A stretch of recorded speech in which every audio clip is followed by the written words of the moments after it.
Bonjour, c'est Isabelle Andro. Alors, comment atteindre la Power Attitude? Alors, c'est un terme que j'ai inventé.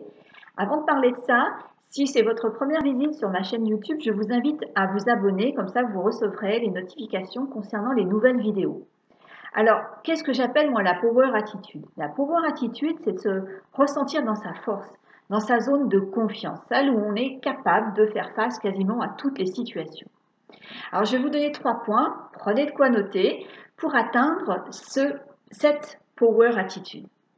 La première chose à enclencher, c'est de vous booster chaque jour, de vous installer le plus possible dans votre zone de plaisir. C'est à vous vraiment de mettre en avant tout ce qui concerne ce qui vous donne de la satisfaction, une notion de plaisir.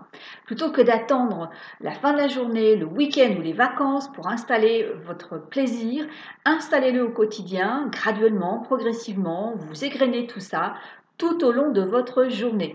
Vous allez gagner en vitalité et vous allez commencer à ressentir de la Power Attitude. Le deuxième point que je vous propose pour atteindre ce niveau de Power Attitude, c'est d'avoir un auto-dialogue qui vous autoproclame comme quelqu'un, comme une personne fantastique. Vous avez des compétences, vous avez des qualités, vous avez des talents. Oui, on fait tous des erreurs, oui, on a tous des défauts, je suis d'accord. Sauf que nous avons également des compétences, des talents, des qualités. C'est à nous de nous les formuler, c'est à nous de les reconnaître et de voir la personne fantastique que nous sommes. Ça va vraiment vous permettre de remonter dans cette power attitude. Le troisième point, et celui-là il est très important, c'est de se challenger régulièrement. C'est savoir sortir de sa zone de complaisance, cette fameuse zone de confort. Donc c'est de prendre des petits risques. Je ne suis pas en train de vous dire qu'il faut révolutionner votre vie. Non, non, non. C'est bien des petits challenges, mais régulièrement, peut-être chaque semaine, chaque quinzaine, pour habituer votre cerveau à aller vers quelque chose qui est plus risqué, ce qui lui permettra d'être toujours optimisé, toujours ouvert et toujours dans la capacité de faire face à différentes situations.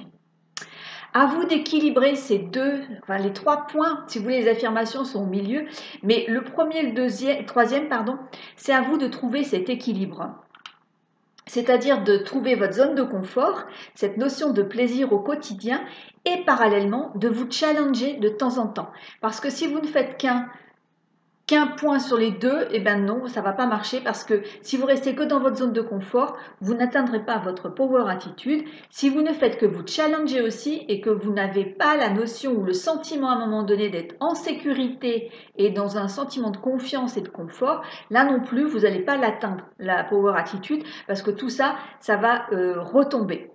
Donc équilibrez ces 2 points et puis soyez vous-même auto-proclamez, auto-clamez à l'intérieur que vous êtes fantastique. Si vous pratiquez ces 3 points, j'aurai beaucoup de plaisir à lire dans les commentaires vos progrès et vos succès. Si vous désirez aller plus loin, demandez, réservez votre séance découverte. Nous parlerons pendant 30 minutes ensemble de votre situation et je pourrai vous donner des pistes d'amélioration. Merci de votre belle écoute, c'était Isabelle Andro.